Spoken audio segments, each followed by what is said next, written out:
It's graduation day, right? Today's going to be the last class. We're going to finish up with all kinds of things today, and I'm going to open it up afterwards or during for questions. First of all, last week, interesting class? Yes. You have no idea what happened afterwards, because I'm going to tell you a little bit, just to give you an idea. First of all, any questions from last week? Anything? Some things will come up, I'm sure. So last week after we finished the class, I was on call. We ended up with 6 deliveries after this class was finished.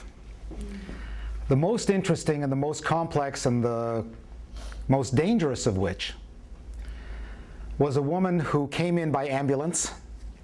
I don't know this person, not my patient. Came in by ambulance, 2 feet hanging out of the vagina. Okay, so you remember we talked last week about breaches and all the risks that are associated with breaches. Okay, all the things that can happen. Here's a woman, I don't know her, don't know anything about her, don't know her obstetrical history, anything, walks in with 2 feet hanging out of the vagina. The operating room is working. We can't go to the operating room, not that we were going to go anyway, but the OR is busy. Anesthetist is tied up in the operating room. With the next push, it's out to here. We managed to get her off the stretcher, because she's come in by ambulance, onto a delivery table. And I quickly called what's called, we call it a code pink. Like, you know, understand what a code blue is. Somebody's heart is stopped and they call a team, a resuscitation team, to come and resuscitate this person. We do this when we have high-risk situations with babies, okay? We're not sure what's going to happen, or we've delivered a baby, it's not breathing well, it's not doing well, so we call everybody to come and render assistance, code pink. Baby's not delivered yet. I called it anyway. Let's get everybody here, let's get as much help as we can. We don't know what's going to happen. Mercifully, pediatrician is in the hospital. Next push, baby's out to here. Breech, 2 feet. Coming down, it's halfway out to its belly button. Next push, it's to here. And I reach inside, where are the arms? And the arms are gone. Extended arms with a breech. Just, you know, the second worst possible situation. Here's the worst possible situation, but you don't know where those arms are going. They could do this. And my heart rate is about 160 right now, you know, pounding away. And everybody arrives, bring the baby down. And I was able to put my arm up, and both arms were extended. I was able to get my hand up inside and pull down on a shoulder and bring an arm down. I said, oh my God, got one. Reached up inside, got the other one. Both arms down. And then was able to bring the head down, and we put forceps on the baby's head to bring it out. And we got a baby out. The baby was fine. And I had to sit for 5 minutes afterwards because my heart's going like this. And then everybody applauds at the end. And that was just part of Sunday afternoon. By the time it was over, I felt like I should just, you know, take a 5-hour shower. It's one of those long, long, long, long days. And the rest of the week's been like that too. Just a long, tough week. What we do is unbelievably unpredictable. And some days, unpredictably risky. And what this class was all about was trying to explain to you, to identify for you some of these risks, and to put to sleep some of the myths, because there's a lot of mythology, right, about obstetrics. And I wanted to put some of that to sleep so that, you know, you understand when stories are true and when stories are not true. Remember I said it's a little bit like, you know, like a fish story? Guy comes home and, you know, the fish was this big, it was really only this big. And it's the same thing in obstetrics. There was so much blood on the floor and, you know, it was really this much, but it was really that much.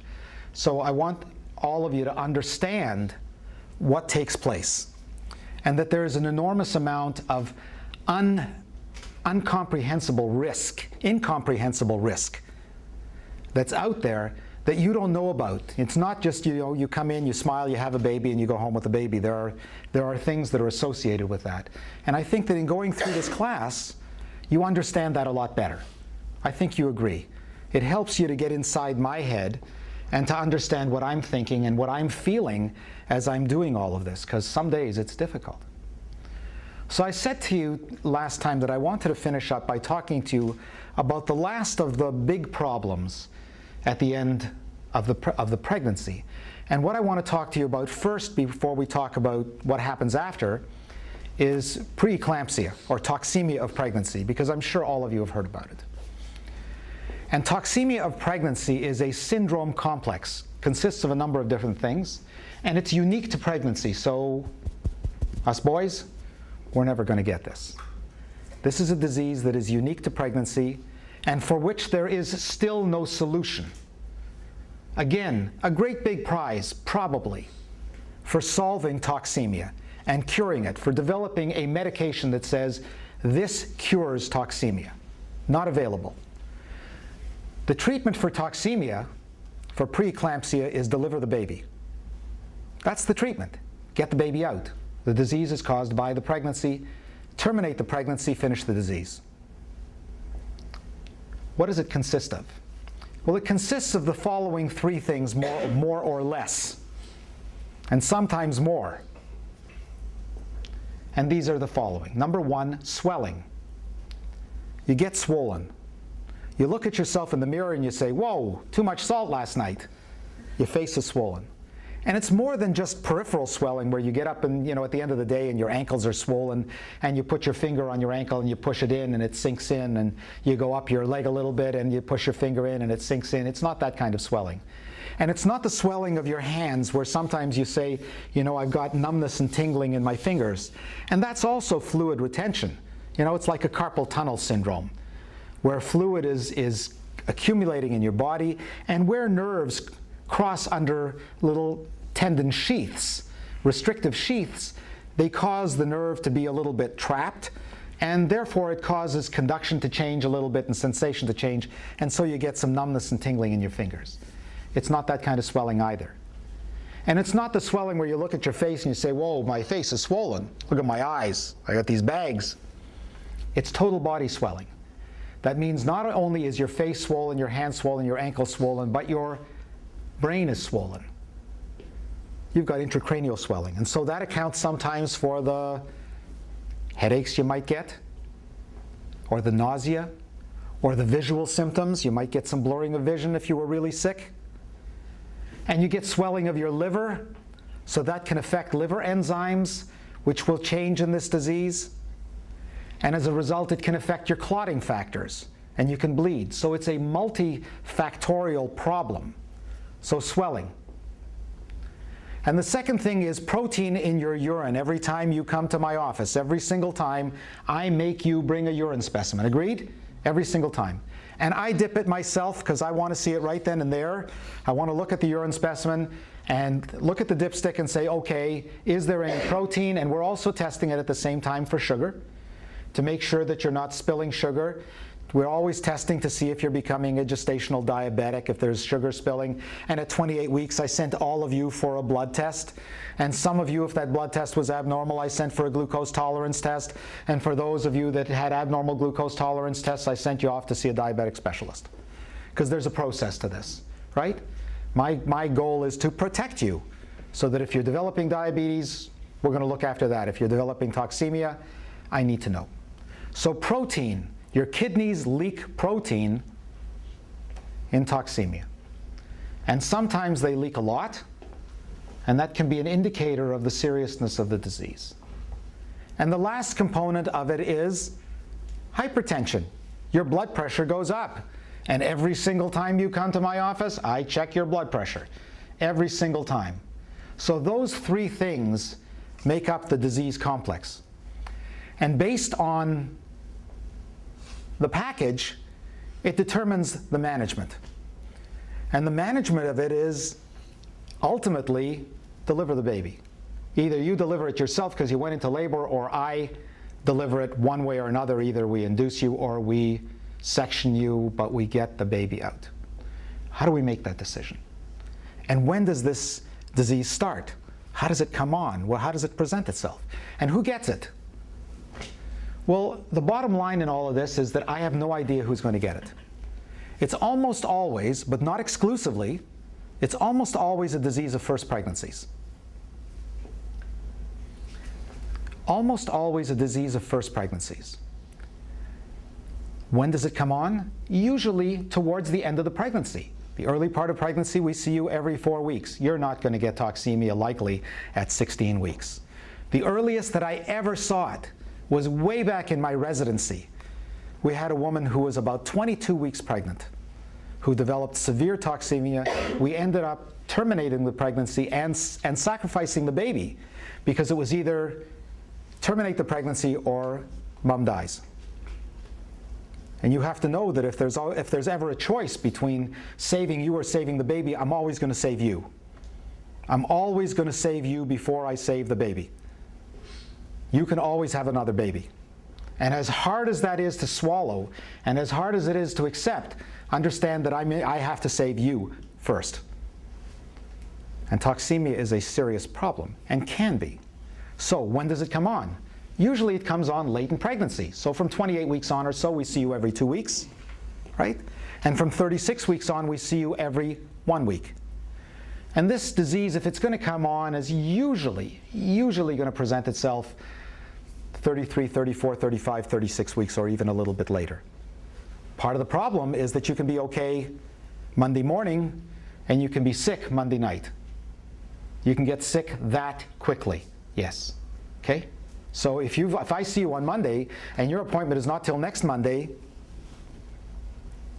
and you got sick Monday night, we've got a whole week that's gone by, and you may have no symptoms because you might feel perfectly okay.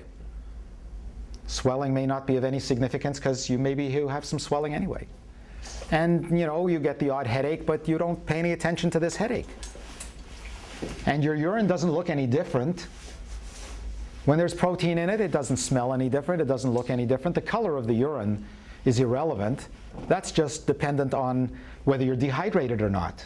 How much have you been drinking? The more you drink, the lighter your urine becomes, and the less, sometimes the darker, right? So that doesn't help you. And you're not at home checking your blood pressure. So sometimes it can be a little bit scary. So when you come to the office, and I check your blood pressure, and now your blood pressure's up, and we have limits, right? There are things that I have in my head about what is acceptable to me and what's not acceptable to me, and how high it can be before I really get concerned. And every time I walk by and around the table, I grab your ankles, and I'm looking at your face to see how swollen you are, and I've checked your urine, and then I make a decision. And if I find that your blood pressure is up, depending on that level of blood pressure, I may say, you know what, go across to the hospital. I'm going to just send you across to the hospital now. Go to the labor room. And I want them to put you on a blood pressure monitor, and I want you just to lie there with a monitor on, and we'll do a non-stress test. We'll listen to the baby, see how it's doing, and have the blood pressure monitor on for the next hour. Because maybe it's just me. Right? Maybe it's just me. And let's see what your blood pressure really is. But if your blood pressure is high, and I've dipped your urine, and there's protein in your urine, and I'm pretty sure what we've got, and I check your reflexes, and maybe your reflexes are a little bit brisk, you're a little jumpy, we know what we have. And we need to get this baby delivered. So there are two types of toxemia, of preeclampsia. There's mild toxemia, and then there's severe toxemia. And then if you leave this alone, ultimately, it becomes eclampsia, which is convulsions. And now we're in trouble. We don't see that very often now because we're very aggressive about how we treat it. Do we still see it? Yes, and I'll tell you a little story afterwards about one case that I saw just a couple of months ago. But let me just finish up first. Mild preeclampsia, if left alone, progresses to severe preeclampsia. And I don't talk about moderate in between. There's mild, and then there's severe. There's nothing in between, because if you talk about things in between, then you become a fence setter, and you don't know which way to go. And in this disease, it's not a good idea to sit on a fence. Either make a decision. Either you're on this side of the fence or you're on that side of the fence. And if somebody's got mild preeclampsia, one of the things that I might do is I might say, you know what, I'm going to see you twice a week. You've come to see me on Monday. I think I want to see you again on Thursday, right? And I might arrange, organize what's called a biophysical profile, an ultrasound, just to make sure that the baby's growing properly, that we've got the right amount of amniotic fluid in there, and that the cord flow is normal, that I don't see any changes in cord flow, right? That there's no resistance to cord flow. So we might get a biophysical profile just to make sure, maybe. But if you've got mild preeclampsia, I'm going to tell you, I'm not happy. Your blood pressure's up a little bit. I'm concerned about this, and we might be thinking about having this pregnancy end a little bit sooner than we plan. So here we are at 36 weeks or 37 weeks, and in you come, you maybe twice a week, we'll see the next week, and we're still okay. My policy has been that if you have preeclampsia, I would like you to get to 38 weeks. Remember we said 38 weeks is term? I would like you to get to 38 weeks. And my policy has been that if I can get you to 38 weeks, I'm happy, and I'm going to bring you in, and I'm going to induce you. Okay? And it's not an emergency induction. We can book it the next day, next 2 days. Remember we talked about elective inductions and indicated inductions and urgent inductions and emergency inductions. And this is, I think, an indicated induction. And it has a degree of urgency, so I'll call over and say, listen, I need to bring this patient in the next day or two. She's got preeclampsia, I would like to bring her in, and I want to get her induced.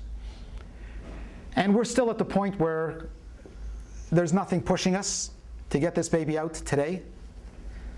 But if you come into the office and I find that you have severe preeclampsia, I don't like how you look, your blood pressure is high, there's swelling, may or may not be, reflexes may or may not be a little jumpy, the pregnancy is over today. And what I'll say to you is, call your husband. Go out, see the secretary, she'll let you use the phone. You call your husband and ask him to bring your stuff. Maybe you've already got it in your car, and if you do, that's great. Just walk across to the hospital, because you're not going home. You're coming in. We're going to admit you now. And I'll get on the phone and I'll call over and I'll say, I've got somebody who has severe preeclampsia. She needs to come into hospital now, and she's coming over. And we're going to get you induced as long as it's safe to do. I'm going to examine you. We're going to do some blood tests. We're going to check your liver enzymes. We're going to make sure that your blood count is normal, that your platelet count is normal. We're going to send you over, do a non-stress test, see that the baby's okay, check your blood pressure, see that this is a true bill, check your urine, it's probably got lots of protein in it. And then I'm going to do an internal examination and see what the cervix is like. And if the cervix is relatively favorable, then there's a good chance we can induce you and get this baby delivered vaginally in a reasonable length of time. What's a reasonable length of time? A reasonable length of time, I think, is 12 to 16 hours. On the other hand, if your blood pressure is really high and I'm not happy, you're going to have a cesarean section. We need to get that baby out. And we're going to give you some medication called magnesium sulfate. It's a medication that goes in intravenously. And it sedates you. And it reduces the risk of convulsions, because that's one of the huge risks with this disease. When I was in training, this is like a long time ago, this now, 35 years ago, they used to say that the risk of death associated with convulsions was about 25%. So if you had one convulsion, the risk of death was about 25%. Two convulsions, 50-50. Multiple convulsions, there's a substantial risk that mama's going to die. This pregnancy is dangerous. This pregnancy needs to be terminated. We need to try and save mom. And magnesium sulfate is an amazing drug. We don't know exactly how it works or why it does what it does. It does not cure the disease. But your risks of convulsing are tremendously lowered on this medication. So we give it to you intravenously, we stabilize you, and then if it's possible to get you delivered vaginally, we'll do that. We'll try and get you delivered, we'll try and get you induced, and see if we can get you labor. We may or may not need to give you medication to bring your blood pressure down. Sometimes it comes down just with the magnesium sulfate. It will also come down with the epidural. You may still need medication to bring it down. If we can do this vaginally, it's the better way to go. But if you need a cesarean section, that's going to be the route. We're going to go to the operating room. you're going to have a cesarean section. Very interesting what happens in this disease. Deliver the baby, the blood pressure collapses. It just goes down like that. And then it goes right back up. And it yo-yos up and down for the next couple of weeks until eventually, amazingly, it comes back completely to normal. Totally normal. The risk, however, is if there's some kidney disease and if there's kidney damage, you will likely develop high blood pressure later. And if you've developed preeclampsia, there is probably an increased risk of you developing high blood pressure 30 or 40 years down the road. So you're 30 years old, by the time you're 60 or 70, you're probably going to have high blood pressure. You may have it anyway, even without the toxemia, but your risk is probably higher. Okay? Does it run in families? Hard question to answer. And a lot of people, will come in and say, my mom had toxemia, does that mean I will? And I say, not necessarily. But if you tell me that your mother did, and 2 of your aunts did, probably. And if 2 of your sisters had toxemia, does that mean you will? Probably. Your risk is for sure higher, right? But if it's just one person and it's a random thing, my grandmother had toxemia, does that mean you're going to get it? I think probably not. What's the likelihood? 2 to 3%. In the overall population, 2 to 3%. Who is most at risk? Young people, 15, 16, 17-year-olds. That's none of you. Older patients, over 40. Anybody? Not in this group. Okay? Those are at a higher risk. If we put you on magnesium sulfate, we're going to keep you on it for about 24 hours after you have the baby. And in this hospital, you're going to go to the intensive care unit afterwards. So whether you deliver vaginally or whether you deliver by cesarean section, if you had severe preeclampsia, you're going to go to the ICU. And the reason we're going to send you to the ICU is because we need to run this medication for another 24 hours, because 50% of convulsions happen after the delivery. You're still not out of the woods. Just because you had the baby, that doesn't mean everything's okay. It's probably okay, but 50% of convulsions still take place afterwards, and we want you in the ICU where we can have you monitored continuously on a one-to-one and nursed on a one-to-one basis. Okay? If I send you up to the postpartum floor, you go into a room, the nurse may see you 2 or 3 times over her shift. That doesn't work for me. That doesn't work for me. I can't have you have a convulsion and nobody sees you for 4 hours. Right? You're the only person in the room and he's watching you or not. That doesn't work. Okay, you agree? Sometimes associated with this, babies are a little bit smaller because it affects the placenta. And sometimes babies can be a little bit intrauterine growth restricted. It's called IUGR. And we used to call it intrauterine growth retardation, but retardation has a bad ring to it. The baby is not retarded at all. Its development, its mental development is not retarded at all. Its growth is retarded, restricted. So now we say intrauterine growth restriction. And that may or may not be associated with toxemia, or it can be for any one of many other reasons. Okay? So you have an idea about this and how we treat it aggressively. So I said I would just tell you a little story. And just a few weeks ago, I happened again, unfortunately, to be on call. I don't do this very often. I don't take call for the other doctors very often. I'm on call for myself. And I told you that in this hospital there are 2 groups, them and me. They share, and that's okay. I don't share. I have a t-shirt that says, does not work or play well with others.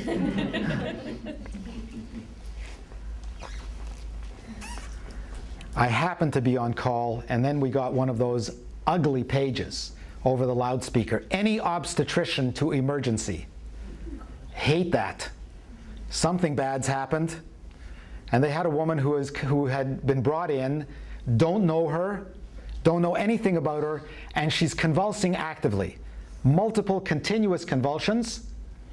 We rush over to emergency. By this time, they've given her some Valium to stop her convulsions, and she's intubated. Okay? They put a tube down to breathe for her. They're bagging her. Her blood pressure is sky high. I'm not going to tell you the numbers. It's not important to you. It's sky high. We listen to the baby's alive. Mother is intubated. She stopped convulsing, but she's flat. We rush her to the operating room. Push in some magnesium sulfate, right? Get it started. And there we are pushing the stretcher to the operating room. We get the operating room mobilized. We change in the operating room. Took my clothes off. There I am in a pair of underpants, quickly put on a gown. It's a good thing I wear underwear. Change, did an emergency cesarean section, got a live baby. Amazing. Mother goes to recovery room, still asleep, ends up in the intensive care unit, to make a long story short, and they keep her in an induced coma for more than a week. Not sure if she's going to live or die. And ultimately, they reverse the coma and she wakes up and she loses a week of her life. It's amazing. She's perfectly okay. Unbelievably. She's perfectly okay. She lost a week of her life. I don't remember anything.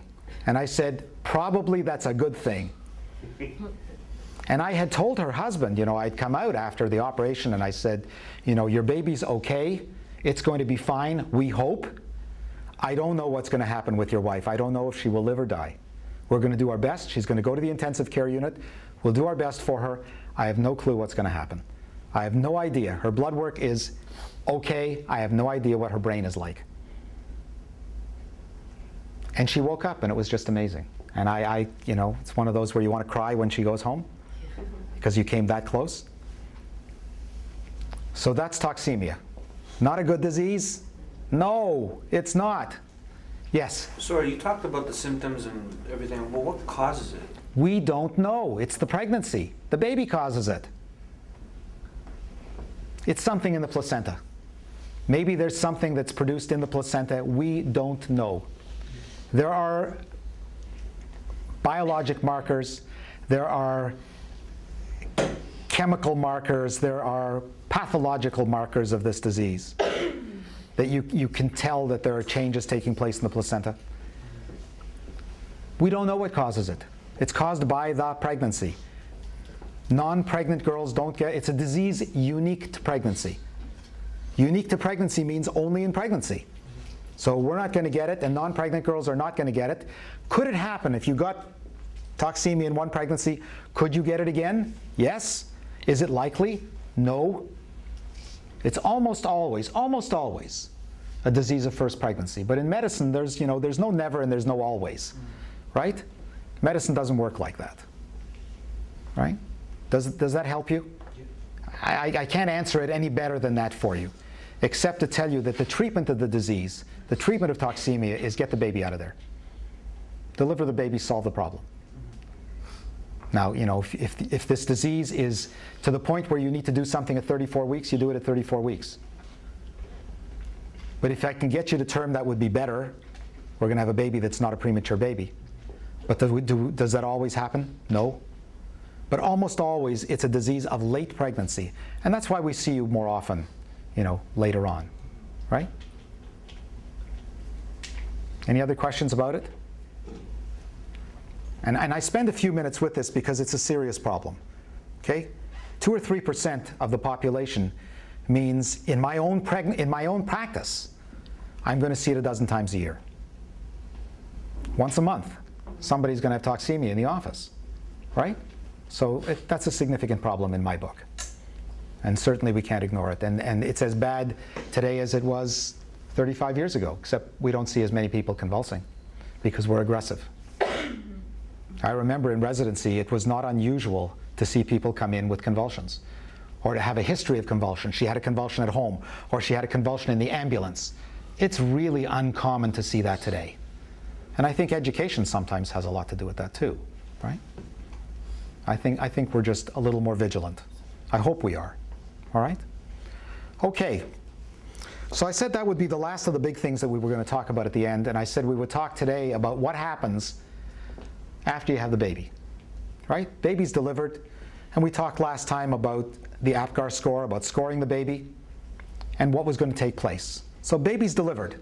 All right, let's go from there. Baby's delivered. Baby's over there in the warmer, and you're taking pictures, right? And you've already phoned your mom, or she's outside, right? You're making some phone calls, and I'm finishing up, right? I've sewn up the episiotomy. That's taken a few minutes. If you've got an epidural, you won't feel anything. If we've done it under local, I've put in some freezing, and hopefully that's enough and you won't feel anything. I'm not going to promise it's going to work perfectly, but most of the time it does.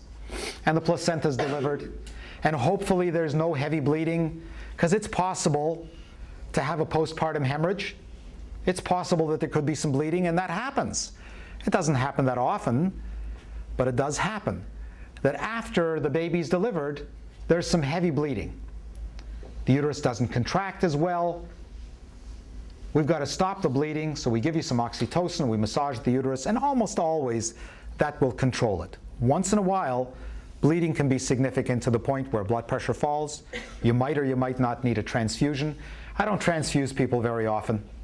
Your blood pressure, your blood count's got to be down significantly.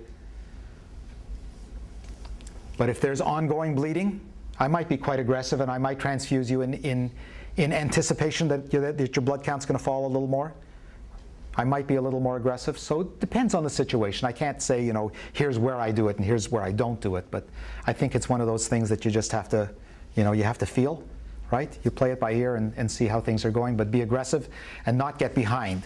Because if you're bleeding heavily, you can get behind really, really quickly. So we're quite aggressive about it under those circumstances. So let's assume that there isn't any heavy bleeding and everything's okay. I've written some orders now. I've identified a pediatrician. The pediatrician is going to look in on the baby. If the pediatrician was not present at the delivery, and probably they won't be, the nursery will notify the pediatrician that there's a baby for him or her to see. All right? And I'll write some orders for you about what I want. You're almost always going to have an intravenous. Unless you've gone really, really quickly and naturally and there haven't been any problems, you'll almost always have an intravenous, and the intravenous will have some oxytocin in it, which will help to contract down the uterus and minimize the amount of bleeding. And you'll have the IV in for no less than about 8 hours, possibly up to 24, maybe a little more. And if you've been treated for strep B, you'll have had some antibiotics running. And one of the things that they're going to ask you about, remember I said when you come in, one of the very first things they're going to ask you about is they're going to say to you, are you strep B positive? And I will let all of you know, because at 36 weeks we'll take a swab from the vagina and we'll test it for strep B. And it's a type of bacteria. And there is a risk, maybe about 10%, 10 or 15% of the population at any one time may be a strep B carrier. And if you are strep B positive, we're going to treat you with some antibiotics when you come in. And this will reduce the risks for the baby. The risks are not for you. The risks are for the baby. Once in a while, and I mean once in a while. So what does once in a while mean anyway? Once in a while means maybe once in every couple of hundred or once in 1,000 deliveries, a baby gets exposed to strep B and gets really to this type of bacteria, okay, type B streptococcus, and gets infected and develops an overwhelming infection, gets really sick, and can die. So we treat everybody now as much as possible. If we know we are strep B positive, we treat you. If we don't know, we treat you. If your membranes have been ruptured for more than 18 hours, we give you an antibiotic. If you've been in labor for a long time, we give you an antibiotic. We're trying to protect you as best we can. Our antibiotic use has increased tremendously. Okay? So you may still be on an antibiotic. And if you haven't been on it for long enough, because we want you to get at least 2 doses, the baby may need to go on an antibiotic. May. The different pediatricians all have different attitudes. Some of them will say, we'll observe the baby. we'll do some cultures and we'll just observe the baby. And then others will say, we don't know her strep status, baby's going to get treated. So I can't tell you exactly how each pediatrician is going to deal with this, because there is no uniform and universal policy. As far as I know about how this is done, they each deal with it a little bit differently. So let's talk now about what happens after the delivery. Okay, it's done. I've done the paperwork. They've put a tag on you and a tag on you and 2 tags on the baby, one on the baby's arm, one on the baby's leg. And they're going to make up these tags and they're going to hand it probably to you. And they're going to say, Dad, take a look at this, see that they're all the same, and see that the information is correct. Is this the right name? Is this the right number? Are they all the same? Because this is how they're going to identify you to the baby. You get one so that if you're walking around and somebody says, is that your baby, they can look at the tags and say that see that you and the baby match, and the same thing for you. And when you go home, before they discharge you, they will look at the tags and look at your tag and see that they match, so that you have your baby.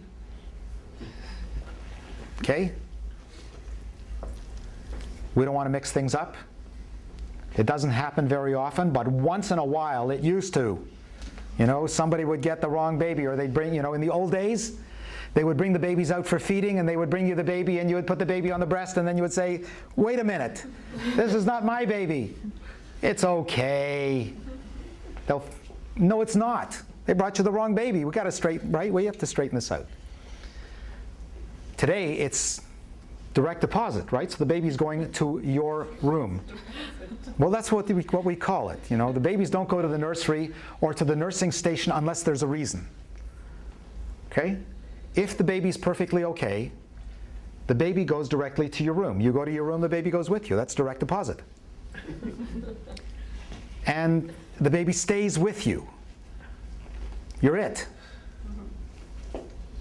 Everything was easy up till now, right? Now the baby's out. Now it's hard. Your jail time has just started. This is the beginning of your prison time. You know that movie Prison Break? You're going to love that. You just want to get out of prison. You are in prison for a while now. Okay? That baby comes out, you are now a prisoner. So here's what's going to happen. I've written the orders, and I've said, congratulations. We've taken a few pictures. I'm going back to the office, or I'm going home. It's your problem now, right? It's yours. Up you go. What should you expect? Well, first of all, let's talk about you, okay? Then we'll talk about the baby. Let's talk about mama first. There's going to be some bleeding. Intravenous is in. The intravenous is going to run for anywhere from 8 to 24 hours. You're going to have some bleeding. The bleeding initially will be a little bit heavy. You're going to be changing pads frequently. Actually, they're not pads, they're diapers. They give you these great big diapers to put on. You're going to be changing them a little bit frequently. You'll be bleeding. And once the epidural wears off, or the freezing wears off, if you've had an episiotomy, you're going to feel it. Will it hurt? Amazingly, it doesn't hurt as much as you think it would. Okay? He just put a pair of scissors in there and he just cut my vagina. And then he sewed it up. That's gotta hurt. And it does. But not nearly as much as I would think that it would, or that you would. You're amazingly mobile in a very short period of time. How short is short? You go upstairs, the epidural wears off, you're mobile. You've got a baby to look after, you got to go